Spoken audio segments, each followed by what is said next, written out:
Os invito a abrir vuestras Biblias en Santiago capítulo 5. Vamos a continuar meditando en este pasaje que nos enseña cómo vivir con paciencia. Nos enseña cómo vivir con paciencia. Santiago capítulo 5, versículo 7. Por tanto, hermanos, sed pacientes hasta la venida del Señor. Mirad cómo el labrador espera el fruto precioso de la tierra, siendo paciente en ello hasta que recibe la lluvia temprana y la tardía. Sed también vosotros pacientes, fortaleced vuestros corazones, porque la venida del Señor está cerca. Hermanos, no os quejéis unos contra otros, para que no seáis juzgados. Mirad, el juez está a las puertas. Hermanos, tomad como ejemplo de paciencia y aflicción a los profetas que hablaron en el nombre del Señor. Mirad que tenemos por bienaventurados a los que sufrieron. Habéis oído de la paciencia de Job y habéis visto el resultado del proceder del Señor, que el Señor es muy compasivo y misericordioso. La paciencia es imprescindible en la vida. Estamos estudiando esto en los últimos domingos. Y estamos dando gloria a Dios porque Él nos provee de paciencia en cada situación. Cuando nos quejamos porque necesitamos paciencia, como dijimos el domingo pasado, no es porque Dios no nos dé la paciencia, sino porque somos conscientes de nuestra necesidad. Pero damos gloria a Dios de que Él ha prometido darnos la paciencia suficiente en cada circunstancia, cuando en nuestra necesidad y sufrimiento acudimos a Él en dependencia. Son muchas las situaciones en las que estamos viviendo, necesitados de paciencia. Como estamos observando aquí en Santiago capítulo 5, el Señor nos manda que vivamos con paciencia. Y este es el fruto de la fe genuina. El verdadero creyente se caracteriza por su paciencia. Solo los creyentes han sido capacitados por el Espíritu Santo para que en medio de cada sufrimiento esto produzca paciencia. Míralo de nuevo, una página más atrás. ¿Qué dice Santiago en esta misma carta? Capítulo 1, versículo 2. Tened por sumo gozo, hermanos míos, el que os halléis en diversas pruebas, sabiendo que la prueba de vuestra fe produce, ¿qué? Paciencia. Y esa es la característica genuina de la fe que Dios da al verdadero creyente. No al que tiene una fe muerta, que la declara públicamente y que está muerta porque no produce obras que solo Dios puede traer a la vida del verdadero creyente. Hay muchas personas que tienen fe y dicen yo tengo fe en Dios, pero esa fe es muerta, porque es solamente una fe construida y fabricada en su mente. Construyen a Dios a su imagen, a la imagen suya del hombre. Pero hemos sido nosotros creados la imagen de Dios. Y cuando creemos en Dios, creemos por medio de su gracia, nos ha dado la fe necesaria para entender por la obra del Espíritu Santo quién es Él. Arrepentidos de nuestros pecados, acudimos a Cristo, pedimos perdón por nuestros pecados y reconocemos a Él como el Dios que se ha hecho hombre y ha ocupado el lugar que yo merecía en la cruz. Y que solo, exclusivamente por la sangre de Cristo, mis pecados pueden ser borrados. Y la fe que el hombre construye pretende borrar sus pecados o alcanzar la salvación por sus obras. La fe genuina es la fe que Dios produce. En esta carta se nos muestra como la paciencia una característica de esa fe. Así que hemos visto en el versículo 7 y 8 que para vivir con paciencia el creyente debe estar fortalecido con la venida del Señor. Versículos 7 y 8.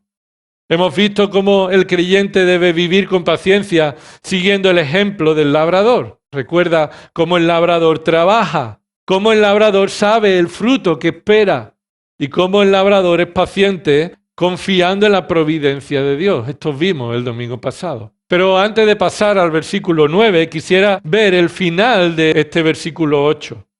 Vivimos con paciencia, fortalecidos con la venida del Señor. Y observa lo que se nos dice ahí. Necesitamos ser fortalecidos. Versículo 8. Sed también vosotros pacientes, fortaleced vuestros corazones. Y no podemos por nosotros mismos mantenernos en paciencia constante. No podemos. Necesitamos paciencia. Y para ello necesitamos ser fortalecidos. Y nuestro corazón es fortalecido por medio de la palabra de Dios, por medio del Evangelio de Cristo, pero también se nos dice aquí por qué razón necesitamos ser fortalecidos. ¿Por qué causa? Observa el versículo 8. Al final, ahí aparece la causa con esa palabra, porque. Sé paciente, fortaleced vuestros corazones por una razón, por una causa, porque el Señor está cerca. Escucha, esta expresión, la venida del Señor está cerca, no significa que falta poco. No significa que falta poco. Esto es lo que en muchas ocasiones entendemos, pero cuando observamos el texto original, lo que nos está diciendo no es que falta poco para que el Señor venga, sino que el Señor puede venir en cualquier momento. Nos habla de la inminente venida del Señor. Parecerá que es lo mismo, pero no lo es. El Señor puede venir en cualquier momento desde que se fue. Desde que Él se fue, la venida del Señor es inminente. Y por eso cuando se nos da estas declaraciones, el Señor está cerca, no se nos está diciendo que está cerca, falta poco tiempo. Nos está diciendo en cualquier momento viene. Esa expresión aparece de nuevo en el versículo 9, como lo veremos más adelante. El juez está a las puertas. El juez está a las puertas no solamente significa ya queda poco tiempo, sino que en cualquier momento Él está detrás de la puerta con la mano en el pomo y abre la puerta. Puede suceder en cualquier situación. Esa es la idea que el Espíritu Santo nos llama a los creyentes. Fortaleced vuestros corazones en ser pacientes, porque en cualquier momento el Señor viene. El Señor llega. Y necesitamos ser fortalecidos en nuestro corazón por convicciones bíblicas, por nuestra mente llena de la palabra del Señor, porque en cualquier momento el Señor está aquí y nos recogerá y nos ha provisto del Espíritu Santo y el fruto espiritual que nos da de paciencia. Por tanto, desea la venida del Señor. Ser paciente es desear la venida del Señor. Fortalecer tu corazón es decir, el Señor puede venir en cualquier momento, necesito ser paciente. Necesito fortalecer mi corazón con su venida. Debes confiar en esa promesa, el Señor viene pronto. Debes reconocer tu incapacidad continuamente. El Señor viene pronto, pero yo necesito ser fortalecido mientras Él todavía no ha venido. Por eso debemos descansar en la paciencia de la venida de Cristo. Saber que en cualquier momento Él puede venir. No pensando en que llevamos ya 2000 años que Él está diciendo yo vengo pronto y entonces perdemos la paciencia. No. No piense que entonces, si llevamos 2000 años diciendo el Señor viene pronto, es razón para poder esperar mucho tiempo más y dejar de ser paciente. No, necesitamos ser fortalecidos para ser pacientes con la conciencia de que en cualquier momento el Señor viene. ¿Por qué necesitamos ser pacientes entonces? Porque la razón de que el Señor venga requiere de ti y de mí, de los creyentes, ser fortalecidos en paciencia. Tiene mucho que ver con el siguiente punto, versículo 9. Hemos visto que en el versículo 7 y 8 vivimos con paciencia fortalecidos con la venida del Señor. Pero en el versículo 9 se nos enseña este segundo punto. Vivimos con paciencia sin queja ni juicio injusto. Sin queja ni juicio injusto. Y esto es la razón por la que tú debes ser paciente y fortalecerte en el corazón, porque el Señor está cerca y nuestra tendencia es ¿cuál? Cuando hay falta de paciencia, la queja y la injusticia se presenta en nuestra vida. El Espíritu Santo nos manda y nos llama la atención al principal peligro que nos exponemos cuando perdemos la paciencia. Cuando nos debilitamos en nuestra fe y dependencia del Señor, empezamos a quejarnos. Empezamos a quejarnos. Y mira, el Señor está cerca y tú no querrás que te encuentre quejándote. No querrás. Y esta es la razón por la que debes fortalecerte en paciencia. No querrás que Él llegue y encuentre a sus hijos quejándose uno contra otro. Observa el versículo 9. Viviendo con paciencia requiere que no te quejes. Y dice ahí, versículo 9, hermanos, es la segunda vez que aquí en este párrafo se nos llama de nuevo este vocativo hermano. Aparece 19 veces en Santiago y recuerda que Santiago es el medio hermano de Jesús. Es decir, es hermano de Jesús en el sentido de que María es la madre de ambos. Pero Santiago enfatiza su humildad al llamar al resto de los creyentes hermanos junto a él. Versículo 9. No os quejéis unos contra otros. Este es un mandato. La queja forma parte de la falta de la paciencia. Es un mandato que nos muestra que ser paciente implica no quejarte. Y cuando tú te quejas es señal de que no estás siendo paciente. Son dos elementos inseparables. Y no nos referimos a que sea incorrecto, escucha, no nos referimos a que sea incorrecto presentar delante de Dios alguna oración con una circunstancia injusta o preocupante que estemos sufriendo incluso por parte de algún hermano. Escucha bien esto. Vamos a decir lo que no significa este mandato primero, para después ver lo que sí significa. La inminente venida de Cristo se relaciona con estas dificultades entre los hermanos. Mientras el Señor viene, tú y yo estamos sufriendo injustamente y tú y yo somos causa de sufrimiento para el otro. Tú y yo estamos en situaciones en las que nos creemos con derecho a quejarnos contra alguien, contra alguna circunstancia. Y escucha, el énfasis es que por medio de la paciencia, como fruto espiritual, muchas de las quejas no estarán presentes en nuestras vidas. ¿Qué necesitamos para no quejarnos? Ser pacientes. ¿Y por qué nos quejamos? Porque no estamos siendo pacientes como deberíamos, como un fruto espiritual. La paciencia no es esperar con resignación, con lamento. La paciencia en ocasiones se considera equivocadamente estar resignado por un sufrimiento en el que se soportan los hermanos fraternalmente, mutuamente.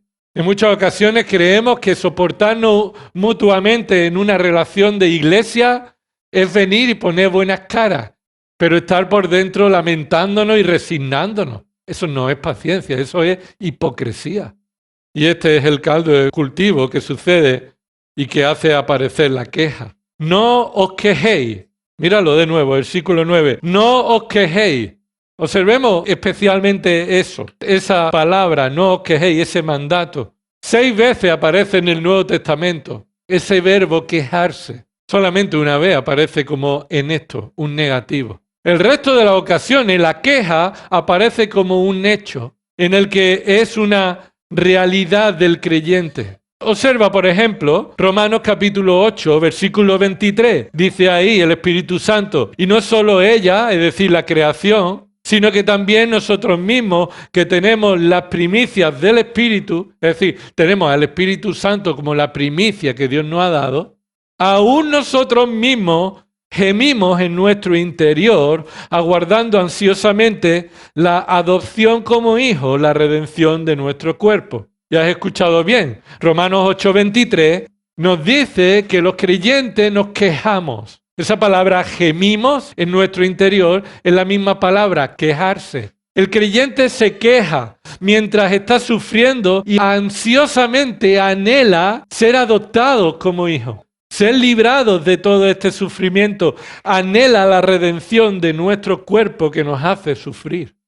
El gemir, por tanto, Romanos 8:23, en sí mismo no es malo, es una realidad del creyente. El creyente, igual que la creación, gime por las consecuencias que el pecado ha traído a la creación, y una de ellas es todo lo que sucedió con el diluvio, cómo el orden en la creación se ha visto trastornada. También los creyentes que hemos recibido el Espíritu Santo, mientras estamos en el cuerpo, gemimos en nuestro interior. Así que observa, gemir de por sí no es algo malo. No es algo que debemos evitar. Es más, es el resultado propio de vivir piadosamente. Un creyente, cuando vive piadosamente y está sufriendo por su pecado, Romanos 7 anteriormente, Pablo dice, ¿quién me librará de este qué? ¿De este cuerpo de muerte?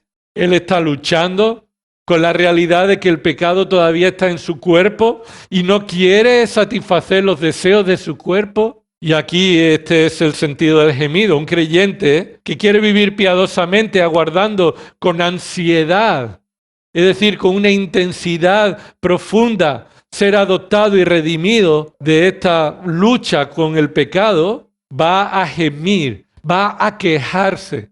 Este cuerpo me hace caer, este cuerpo me hace pecar y no me puedo separar de él. Y por la gracia de Cristo no perderé la salvación, pero sufro. Así que la queja está presente en la vida del creyente. Y no es una queja inapropiada la que aparece en Romanos 8:23. Tampoco es una queja inapropiada en 2 Corintios 5. Podemos verlo como un pasaje paralelo, esta carta de consuelo, y de nuevo lo vemos como una experiencia que no es inapropiada ni que debemos evitar. Quejarnos también es algo propio de un creyente que ama al Señor y vive piadosamente. 2 Corintios 5, versículo 1. Porque sabemos que si la tienda terrenal, que es nuestra morada, es destruida, tenemos de Dios un edificio, una casa no hecha por manos, eterna en los cielos. Versículo 1 es lo que sabemos. Y esto es lo que consuela nuestras vidas. Sabemos que aunque esta morada, este cuerpo, sea matado, Dios nos tiene preparado un edificio que no está hecho por las manos del hombre, es eterna en los cielos. Versículo 2. Pues en verdad, en esta morada, de nuevo pone esa palabra, gemimos. En esta morada gemimos, es decir, nos quejamos, la misma palabra que Santiago utiliza. Pero de nuevo esto muestra la realidad del creyente. ¿El creyente puede vivir quejándose? Hay un contexto en el que sí. El creyente que vive piadosamente y anhela ser vestido, como dice el versículo 2, anhelando ser vestido con nuestra habitación celestial, y una vez vestidos no seremos hallados desnudos. Esto es cubierto con la justicia de Cristo para eternamente estar en paz con Dios. El creyente que anhela esa realidad se queja en esta morada. Vive gimiendo. Y como consecuencia de esa esperanza que tenemos, que el Señor nos dará, el creyente vive quejándose, gimiendo. Es una actitud de queja que es propia y real del creyente. Por eso, en ese mismo capítulo, 2 Corintios 5, versículo 4, observa, porque asimismo los que estamos en esta tienda gemimos agobiados. De nuevo aparece esa realidad. Pues no queremos ser desvestidos, esto es, no queremos ser deshechos en esta carne, en este cuerpo, no queremos sufrir en el cuerpo. Preferimos ser vestidos que estar deshaciéndonos. Preferimos que el Señor ya nos libre que estar sufriendo los dolores de lumbago, de rodilla, de ojo, de todas circunstancias. Y esa es la razón por la que gemimos agobiados. Gemimos agobiados. No es una situación pecaminosa. Es una necesidad de libertad, confiando en la esperanza que tenemos por delante, puesta por Dios, solo por la gracia que en Cristo tenemos. Si todavía no estás convencido de que quejarse es la realidad del creyente y no siempre es inapropiado, la queja no sería lo que Jesús hubiera hecho. Y Jesús lo hizo. En Marcos capítulo 7, versículo 34, encontramos este gemir legítimo que nuestro Señor Jesucristo tuvo en sí mismo mientras estaba en el cuerpo. Y no fue pecaminoso. Marcos 7, 34. Traen a Jesús un sordo que hablaba con dificultad, pero Jesús no le sana públicamente, sino que lo toma en privado y mientras en privado lo sana. Posiblemente el gemir de Jesús tenga relación con ese sufrimiento, el sufrimiento que ve que el pecado trae a su creación. Jesús mismo se queja, gime por estas circunstancias. Hebreos capítulo 13. Tenemos otro ejemplo de queja, que no es pecaminosa, pero en esta queja puede que no sea muy provechosa. Hebreos 13, versículo 17 dice, obedeced a vuestros pastores y sujetaos a ellos. Esto es un mandato que se le da a los creyentes, a la iglesia, para que obedezcan y se sometan al liderazgo, a los pastores, y continúa diciendo, esta es la razón, porque ellos velan por vuestras almas. Es decir, los pastores no están en la iglesia para sus propios intereses, los que Dios ha puesto, Hay pastores en la iglesia que Dios no ha puesto y se caracteriza porque buscan su propia gloria, lo hemos leído en Judas. Pero los pastores que Dios ha puesto, se nos llama a obedecerles y sujetarnos a ellos, porque ellos son puestos por Dios para velar por las almas de los creyentes. Y lo deben hacer de una manera muy concreta. Mira lo que dice Hebreos 13, 17. Como quienes han de dar cuenta. ¿Quién ha de dar cuenta? Los pastores. Los pastores deben dar cuenta delante de Dios de cómo cuidan de las almas que Dios ha puesto a su cargo, a su cuidado. Un pastor no puede hacer que alguien pierda su salvación, pero sí un pastor puede dejar de cuidar y velar por el alma de un creyente de una iglesia y dará cuenta a Dios. Pero dice, déjalo que dará cuenta a Dios. Tú, creyente, obedece y sujétate a los pastores que Dios ha puesto. Y observa, dice, permíteles que lo hagan con alegría. Es decir, permíteles a los pastores que ellos hagan su labor, que darán cuenta a Dios de cómo lo hagan, pero que hagan su labor de una manera concreta. Permíteles que lo hagan con alegría. Y en forma negativa dice, no quejándose. Con alegría, no quejándose. La alegría y la queja no pueden estar juntas. O estás con alegría o te estás quejando. O estás con alegría y entonces la queja no está en ti, o entonces no hay razón por la que estar contento, sino quejándote. Ahora la pregunta es, ¿quién se queja en este texto? ¿Quién se queja o quién no debe quejarse? Ahí dice que el liderazgo no debe quejarse, pero no porque sea un pecado para el liderazgo, sino porque no le conviene a los creyentes causarle una circunstancia de queja al liderazgo. Observa lo que dice Hebreos 13, 17. Permitirles que lo hagan con alegría, no quejándose, porque eso no sería provechoso para ellos, ¿no? Para los pastores, ¿verdad? Porque no deben quejarse los pastores.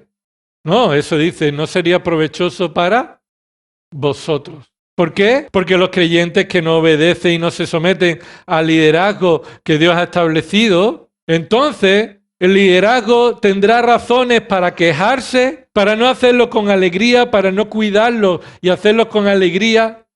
Ellos estarán quejándose y esto no será provechoso para los creyentes. Escucha, la queja pastoral que está aquí en Hebreos 13, 17 está dirigida solo a Dios. Es una queja pastoral piadosa dirigida a Dios. Dirigida a Dios. Y puedes ver un ejemplo como en un paralelo, Moisés no estaba dirigiendo a la iglesia, pero era un liderazgo que Dios había establecido. Moisés estaba liderando al pueblo de Israel, el pueblo étnico. Moisés en ocasiones se queja del pueblo. ¿Y lo hace a quién? Lo hace a Dios. ¿Y a quién no le convino esa queja? ¿A quién? Al pueblo de Israel. Aquel que causó que el liderazgo se quejara delante de él. No sería provechoso, dado el caso en el que el liderazgo se queje por falta de obediencia o sujeción. El liderazgo debe descansar en el Señor, la iglesia debe obedecer. Vemos que la queja está presente en la vida del creyente, incluso Cristo se quejó, se lamentó por las circunstancias del pecado en la vida de los hombres. Por tanto, la paciencia y la queja están relacionadas. Están relacionadas, pero la queja concreta, no la queja que hemos visto en Romanos, en 2 Corintios, Marcos 7, sino la paciencia se relaciona con una queja que es pecaminosa, que es resultado del pecado de nuestros corazones. La queja que no es compatible con la paciencia es la queja que Santiago nos dice que no debemos hacer, no debemos quejarnos. Y hay 4 características de una queja que no debe estar presente en tu vida. 4 características de una queja que aquí en Santiago capítulo 5 versículo 9 se nos dice que no debe estar en la vida del creyente. 4 características de esta queja. Primero, no te quejes porque tiene su origen en la impaciencia. No te quejes porque tiene su origen en la impaciencia. Es decir, no te quejes cuando esta queja tiene como resultado la falta de un fruto espiritual, la impaciencia, la falta de amor, la ira, el descontrol de tu ira, la soberbia, el orgullo, lo que hemos visto que no caracteriza a la paciencia. Recuerda que en 1 Corintios 13 vimos que el amor lo primero es paciente. Así que no te quejes cuando es el resultado de la falta de amor, cuando es resultado de tu impaciencia, no del anhelo y el deseo de ser liberado, como hemos dicho, del pecado y de la lucha, sino cuando es la razón por una cuestión de falta de paciencia, de falta de amor, de falta de fruto espiritual. No os quejéis, es el complemento inseparable de ser paciente. La segunda característica de la queja que no debe estar presente en la vida del creyente es que la queja muestra falta de perdón y se relaciona con la impaciencia. Falta de perdón se nos muestra con la impaciencia y con la venida de nuestro Señor Jesucristo. La queja que no es paciente tampoco es amorosa y tampoco perdona. Y hemos visto eso en domingos anteriores, en otros pasajes. La paciencia permite que podamos soportarnos unos a otros en amor, porque en amor nos perdonamos unos a otros. En amor nos perdonamos unos a otros. Esta es la forma en la que somos pacientes. Pero cuando tú no puedes perdonar o cuando tú no perdonas, porque todo creyente puede perdonar en dependencia del Espíritu, cuando tú no perdonas, entonces viene la queja. Míralo en Colosenses capítulo 3. Abre tu Biblia ahí. Colosenses capítulo 3, versículo 12. Pablo está escribiendo a los creyentes en Colosas de cómo deben vivir después que han sido salvados por la gracia de Dios. ¿Cómo se ve la vida de un verdadero creyente? Y estos son aspectos prácticos de la vida de un creyente. Colosenses 3, versículo 12.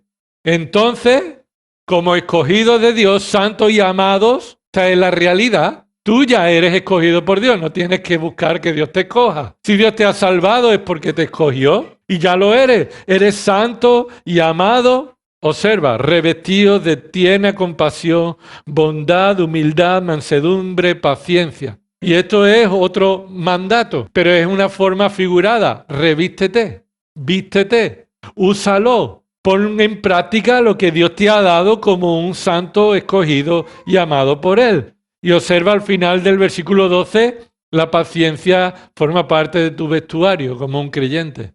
Versículo 13. Con todo eso, tú puedes hacer lo que dice el versículo 13. Soportándoos unos a otros y perdonándoos unos a otros. Y escucha, si alguno tiene queja contra otro. Esa es la circunstancia, ¿ves? ¿Tú tienes queja contra otro? No te quejes. Con paciencia, sopórtalo y perdónalo. Así que no tenemos razones para quejarnos. Cuando tú crees que tienes una razón de queja contra otro, la respuesta del creyente debe ser, ¿qué dice el versículo 13? Soportándonos, perdonándonos, con amor, mansedumbre, bondad, compasión, humildad. Así que cuando tú te quejas, es porque no estás perdonando con paciencia a tu hermano. Es porque no estás con humildad y bondad y compasión. Y ahí tenemos el ejemplo, versículo 13. Como Cristo os perdonó. Esto es, del mismo modo, de la misma forma en que Cristo os perdonó, así también hacedlo vosotros. Así que la queja que no debe estar presente es aquella que viene por falta de perdón. Y claro, por falta de paciencia. Y no perdonamos. En el texto paralelo, Efesios 4:31, una página antes, Efesios 4:31, míralo de nuevo, Pablo viene a decir lo mismo que ha escrito a los colosenses movido por el Espíritu Santo. Efesios 4:31. Sea quitada de vosotros toda amargura, enojo, ira, gritería, maledicencia. Escucha, antes es vístete, ¿verdad? Vístete de todas estas cosas. Pero ahora dice, quita, desecha de vosotros. Así que no solamente tienes que aportar o tienes que depender del Espíritu para que haya humildad, compasión, bondad en tu vida, paciencia, mansedumbre, sino que Efesios 4:31 nos dice de lo que tenemos que desvestirnos, quitar de nosotros. Amargura, enojo, ira, grito, maledicencia, así como toda malicia. Y esto está presente en la queja que Santiago dice. No os quejéis. Como Santiago dice, no os quejéis, porque esto será el resultado. Esa queja mostrará amargura, enojo, ira, grito, maledicencia, así como toda malicia en vosotros. Versículo 32, Efesios 4:32. Sed más bien amables uno con otro, misericordiosos, perdonando unos a otros, así como también Dios os perdonó en Cristo. Así que hemos visto que la queja que no debe estar presente en la vida del creyente, sino que debemos vivir en paciencia, es porque la queja se origina en la falta de paciencia. La queja es el resultado de la falta de perdón. Tercero, la queja atenta contra la unidad de la iglesia. La queja atenta contra la unidad de la iglesia. Es decir, no se mantiene en oración privada delante de Dios, sino que esta queja implica que te quejas de alguien con otro. Es una queja que no está en la intimidad de la oración. Es una queja que se extiende en el cuerpo. Mira lo que este me ha hecho. Mira lo que ha pasado. Mira el otro. Y nos quejamos unos contra otros a oídos de otros. Esto es lo que está implicando nuestra queja. Las quejas se hacen rompiendo y atentando contra la paz y la unidad que el Espíritu Santo ha traído a nuestras vidas por la murmuración y el partidismo. Y en cuarto lugar, la queja es injusta. Aunque tú creas que tienes razones justas para quejarte, tu queja es injusta. Esta queja que no debemos practicar se caracteriza por la injusticia. Es decir, Santiago nos está diciendo, no os quejéis unos contra otros porque no lleváis razón. Porque no estáis descansando en la justicia de Dios, sino en vuestra propia justicia. Lo mismo que es vuestra injusticia. Observa Santiago 5:9. No os quejéis unos para con otros. ¿Para qué? ¿Qué dice ahí? Para que no seáis, ¿qué? Juzgados. Así que tu queja, que tú crees que tienes razones, va a ser la razón por la que vas a ser juzgado. Tu queja es injusta. Tú crees que tienes razones para quejarte. Pero escucha, la queja que proviene de la impaciencia, de la falta de perdón y que atenta contra la unidad del Espíritu en el cuerpo, en la iglesia, es una queja que se caracteriza por la injusticia. Observa el versículo 9. No os quejéis unos contra otros para que no seáis juzgados. Es decir, la justicia propia está presente en la queja. Tú cuando te estás quejando impacientemente es porque crees que ya tienes razones suficientes y justas a tus ojos, a tu criterio para exponer tu queja, cuando en realidad proviene de la falta de amor y de la falta de paciencia y está trayendo murmuración al cuerpo. No descansamos ni esperamos en la justicia de Dios. Si tú esperas en la justicia de Dios, tu queja se queda en tu oración. Señor, tengo estas circunstancias y creo que esto no es justo. Como estaba sucediendo en el párrafo anterior, versículo 6, habéis condenado a muerte, le dice a los ricos, al justo, él nos hace resistencia. Y ese justo está sufriendo, él no hace resistencia, aún teniendo razones, pero el justo queda en paciencia descansando en la justicia de Dios. Si tú te quejas, has desechado la justicia de Dios. Has dicho, no voy a esperar a que el Señor venga. Yo voy a tener mi justicia por mi mano. Puede que tengas razones justas para quejarte de otra persona, pero debemos esperar con paciencia la justicia de Dios. Si no, entonces seremos juzgados. Se refiere al juicio de Dios. Seremos juzgados, se refiere al juicio de Dios que Él traerá cuando Él venga. Dios nos ha declarado justo al creyente. Así que no se refiere a un juicio para condenación, pero se refiere a un juicio, como vimos en su momento, esa parábola de un amo que tiene un siervo que le debe una deuda impagable y le perdona la deuda. Pero este que ha sido perdonado sale y se encuentra con su consiervo que le debe una deuda escasa, ¿recuerda? Y este que fue perdonado no le perdona la deuda al otro. Ese es el juicio que se nos presenta aquí, no para la condenación, sino para que Dios traiga delante de nosotros esta realidad. Mira, un paralelo, un ejemplo se encuentra en Mateo capítulo 6. Míralo un momento rápido conmigo. Mateo capítulo 6, versículo 9. Vosotros pues orad de esta manera. Lo anterior era no oréis públicamente con grandes palabras para que todo el mundo os vea.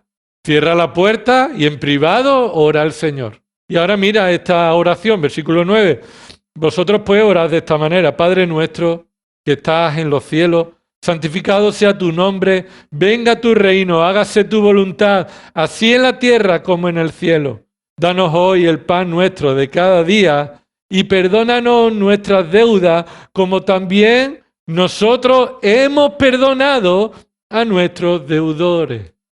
Y no nos metas en tentación, mas líbranos del mal, porque tuyo es el reino y el poder y la gloria para siempre jamás. Amén. Escúchame, ¿qué destacarías tú de esta oración? En un sentido, no importa lo que destaquemos nosotros en esta oración. Podríamos destacar muchas cosas, empezando por Padre nuestro, ¿verdad? Y su nombre es santificado. Pero yo te pregunto, ¿qué es lo que Jesús destacó? Versículo 14. Porque si perdonáis a los hombres sus transgresiones, también vuestro Padre Celestial os perdonará a vosotros. Pero si no perdonáis a los hombres, tampoco vuestro Padre perdonará vuestras transgresiones.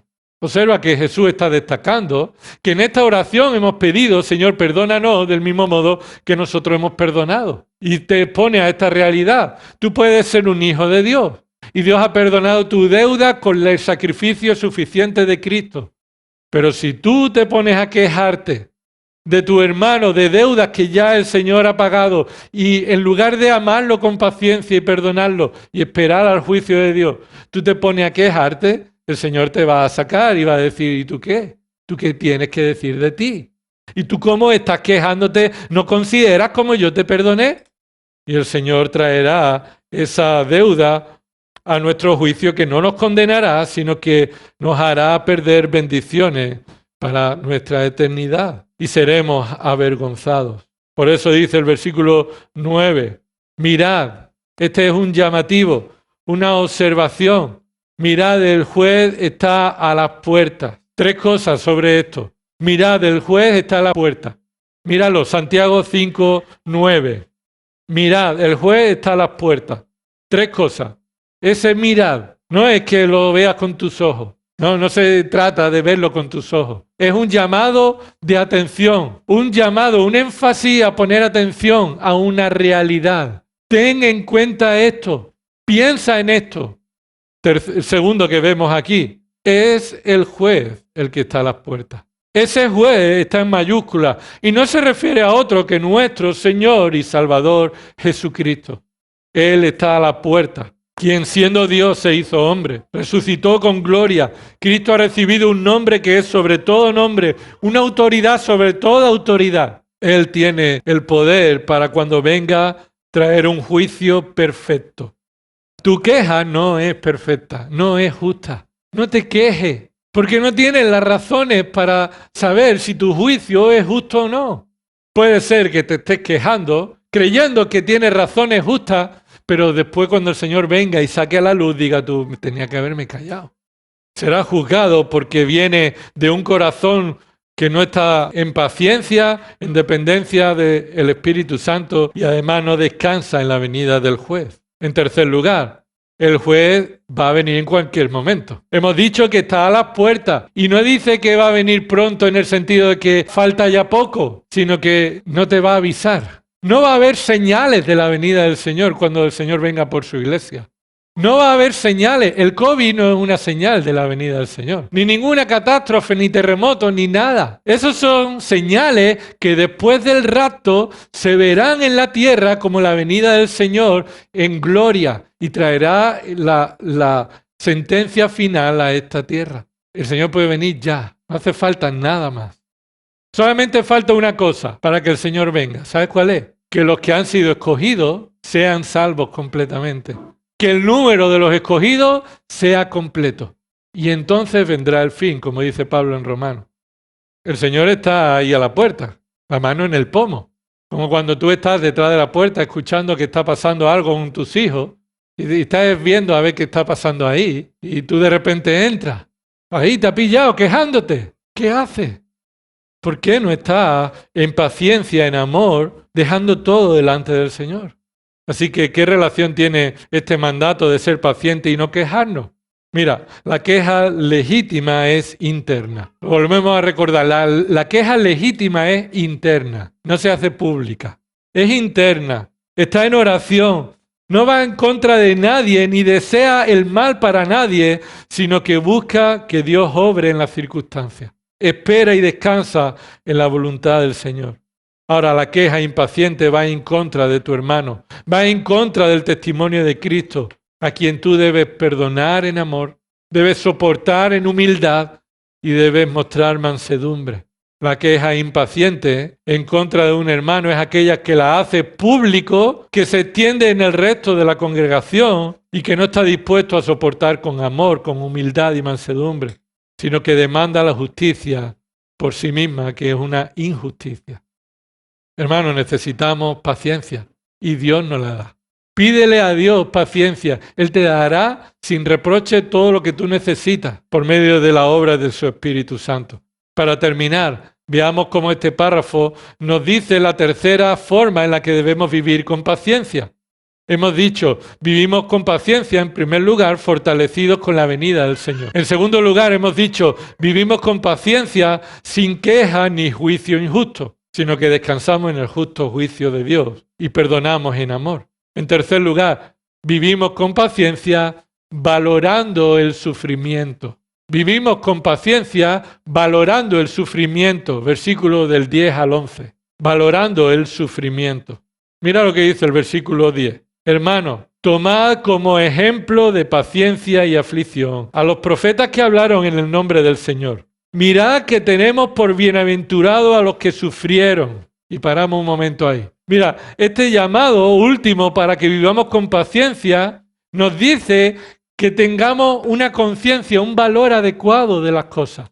Versículo 10. Tomad como ejemplo de paciencia y aflicción. Y tú quisieras tener como ejemplo a alguien que no sufre, ¿verdad? Pero no, te está diciendo, pon tu mirada en el que está sufriendo con paciencia.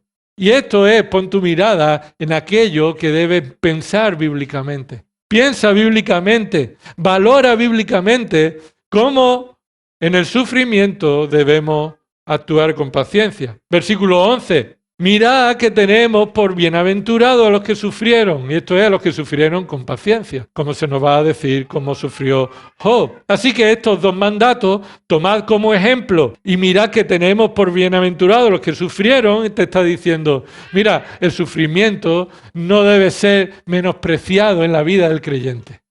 El sufrimiento cuando viene a la vida del creyente es razón de gozo y no es contradictorio. No somos masoquistas, ¿no? A nadie le gusta sufrir, pero el creyente está siendo guiado por la realidad y no por lo inmediato de la cosa que tú y yo valoramos. El sufrimiento es algo que podemos poner la mirada y considerar, aquí está el verdadero gozo. ¿Qué significa tenemos por bienaventurado? ¿Qué significa? Que valoramos como un gozo sin comparación a quien está sufriendo con paciencia. Y lo vemos así, el sufrimiento ya no es motivo de lamento, de queja. ¿Y cuánto tenemos que pedirle al Señor, verdad? Señor, necesitamos que tu palabra alumbre nuestro entendimiento. Entonces podemos llegar a comprender dónde surgen toda la impaciencia de nuestra vida, de dónde nace toda queja. Señor, podemos llegar a entender en qué no estamos poniendo nuestra mirada en tu venida, la venida del justo. ¿Pones tu mirada en la justicia del mundo? ¿Pones tu mirada en lo que los demás te digan? Sí, llevas razón, llevas razón. No. El sufrimiento implica que es algo valioso, algo rico, algo digno de ser bienaventurado. ¿A quién quisieras parecerte en la Escritura, en la Biblia? Santiago dice, debes parecerte, desear parecerte a Job. Debes desearlo, pero no por el sufrimiento, sino por cómo Dios, en medio del sufrimiento, te proporciona la paciencia y además te trae una bendición final. Una bendición final. Ahora, vemos también que la paciencia y la aflicción es algo inseparable. Inseparable. ¿Por qué necesitamos paciencia hasta que el Señor venga? ¿Por qué? Porque el sufrimiento es la característica ineludible, no podrás evitarla de tu vida hasta que el Señor venga. Yo te pregunto, ¿cuántas veces piensas al día, Señor, ven ya? ¿Cuántas veces deseas en el día que el Señor venga? Ayer, ¿cuántas veces pensaste ayer, Señor, ven ya? Bueno, al día, vamos a ponerlo un poco más. ¿Cuántas veces a la semana deseas que el Señor venga? Piensas en esto, en la venida del Señor. ¿Cuántas veces? Mínimo una. Aquí, hace un rato. Haced esto hasta que el Señor venga. Y se nos recuerda cada domingo. ¿Qué se nos recuerda cada domingo? La obra perfecta del sacrificio de Cristo, el Evangelio, hasta un día concreto. Cuando tomamos el pan y el vino, ¿tú qué piensas? Otro día podremos hablar de esto, pero ¿tú qué piensas mientras estás ahí tomando el pan y el vino? Estamos callados, pero ¿qué hacemos mientras estamos callados? ¿Pensando en lo de después? ¿Pensando en lo que vamos a comer después? ¿O lo que te ha dicho un hermano antes del culto? ¿Qué pasa por tu mente? Mira, pueden pasar muchas cosas por tu mente que deberían pasar. Pasan muchas cosas que no deberían pasar por tu mente, pero esta es una de ellas. Señor, gracias por tu paciencia. Gracias porque tú me das la paciencia. Dame paciencia con mi hermano. No nos quejemos unos contra otros. Tenemos la mesa del Señor y tomémoslo dignamente, discerniendo, pensando que el sacrificio de Cristo tiene implicaciones en mi vida, sin traer quejas unos contra otros. En ese momento del pan y el vino, recuerda cómo debes vivir con paciencia y cómo debes añorar y desear la venida de Cristo y cómo debes ver el sufrimiento como algo valioso.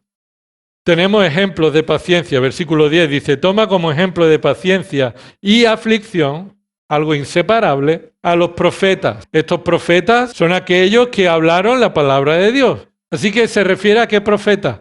Los verdaderos profetas, no los falsos profetas. Los verdaderos profetas sufrieron con paciencia injustamente, pero ellos soportaron en el sufrimiento con paciencia ese sufrimiento encomendando su causa al Señor, encomendando su causa al Señor.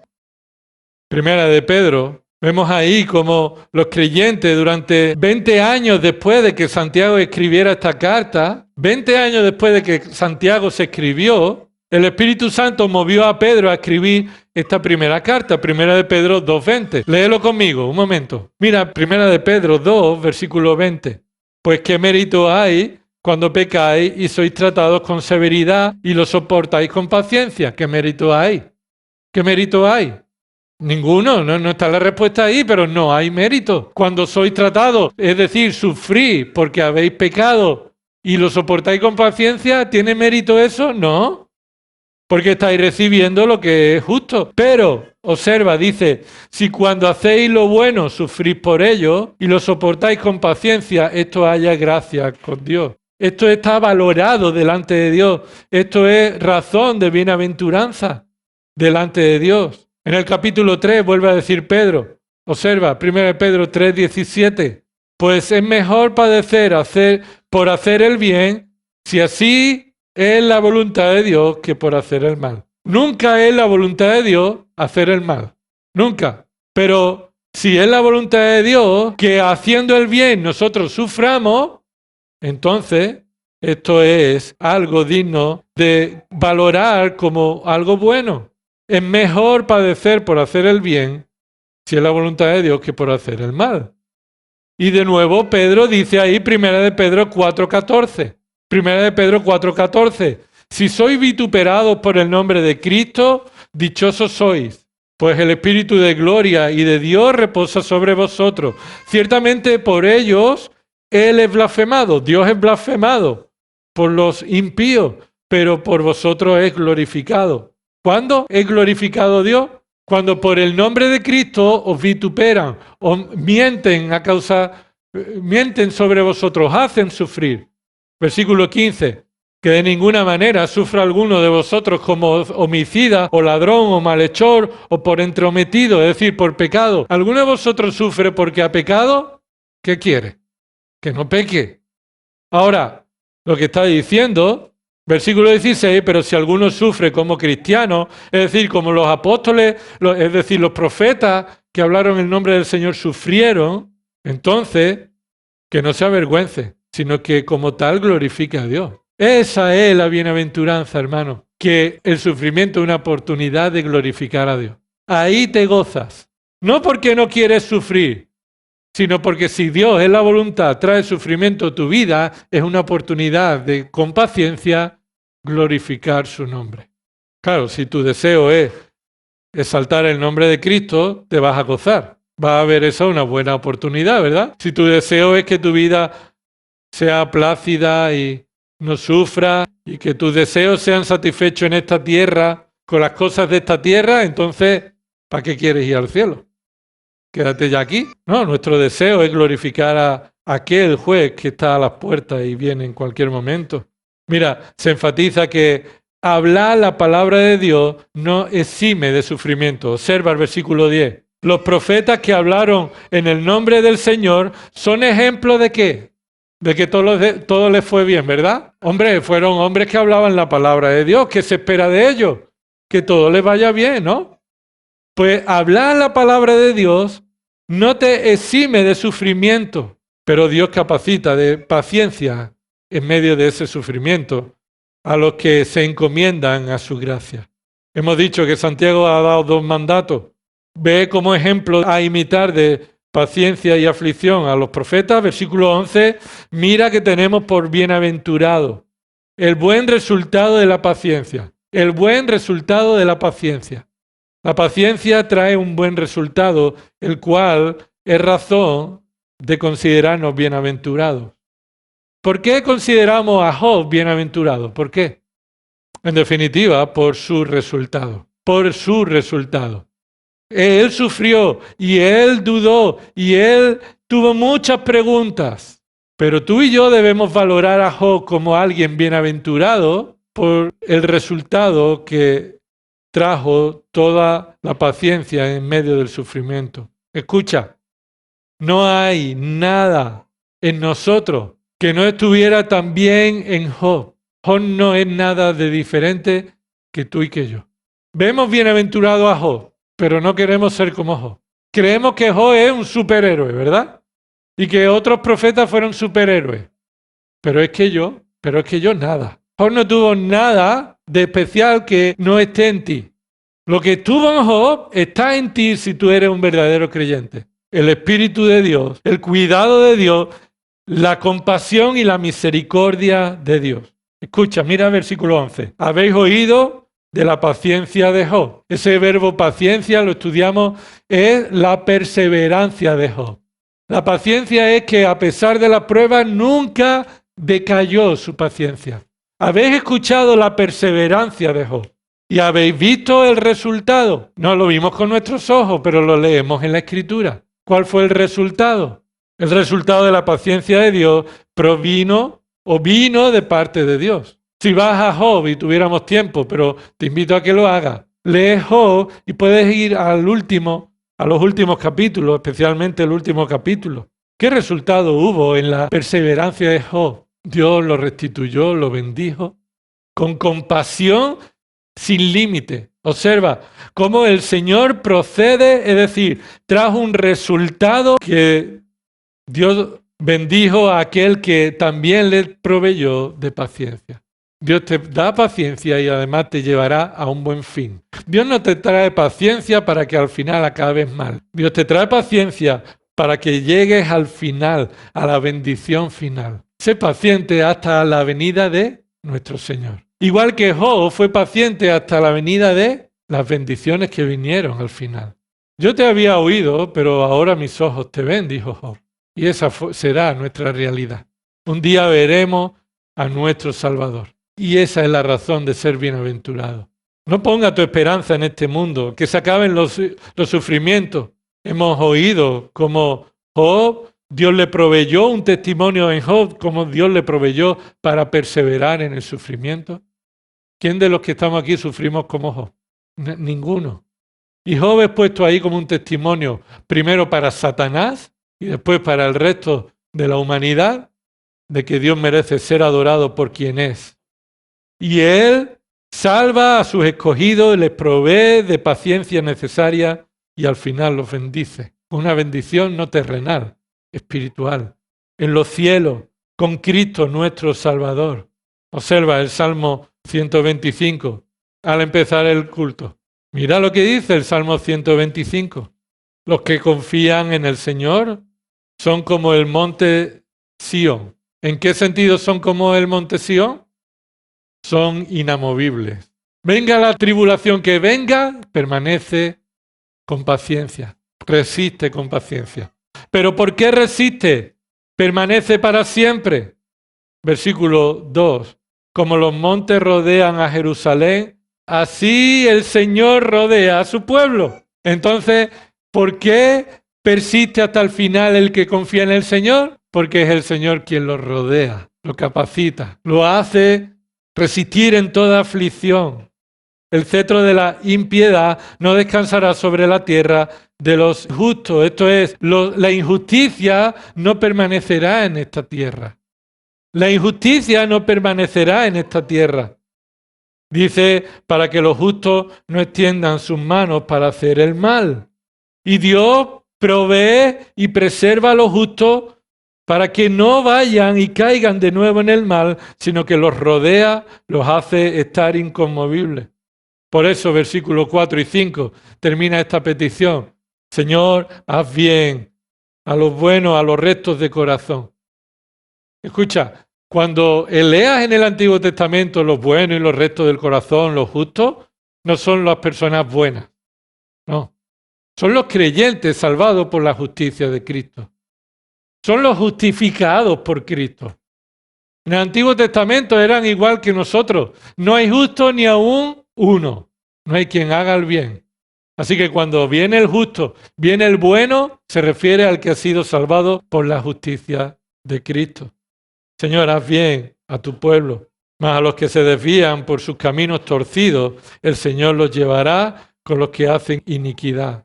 Paz sea sobre Israel, el pueblo étnico de Dios, y paz es sobre ti, si formas parte de la iglesia de Dios. Vamos a orar. Señor, te adoramos porque eres tú quien provee de la paciencia perfecta y necesaria. Señor, te adoramos porque Cristo es compasivo y misericordioso. Señor, Él fue hasta el final sufriendo la cruz y el resultado de su sufrimiento persistente, Señor, fue nuestra redención, nuestra salvación. Señor, te damos gracias por tu perdón. Ayúdanos a perdonarnos unos a otros. Produce en tu iglesia este perdón que está en Cristo. Señor, te damos gracias por tu paciencia que es suficiente y eficaz en medio de cada circunstancia. Confesamos nuestro pecado. Confesamos nuestra impaciencia, nuestra injusticia, nuestro orgullo, nuestra ira, nuestra soberbia. Señor, confesamos delante de ti que en ocasiones nos dejamos llevar por nuestra carne, pero esperamos en ti, confiamos en ti. Señor, haz bien a tu pueblo. Haznos descansar en dependencia de tu Espíritu. Señor, que nos amemos como hermanos. Que la predicación de tu palabra, Señor, produzca cambio en nuestros corazones. Señor, trae salvación a los que están sin Cristo. Señor, que si hay una persona en esta mañana aquí que no se ha arrepentido de sus pecados, Señor, y tú eres el único que lo puede salvar, Señor, dale la convicción de pecado y el arrepentimiento que le trae la salvación. Y Señor, te rogamos que tú a tu iglesia nos sigas proveyendo de la paciencia para que te glorifiquemos hasta que tú vengas. Todo esto oramos en el nombre de nuestro Señor y Salvador, Jesucristo. Amén.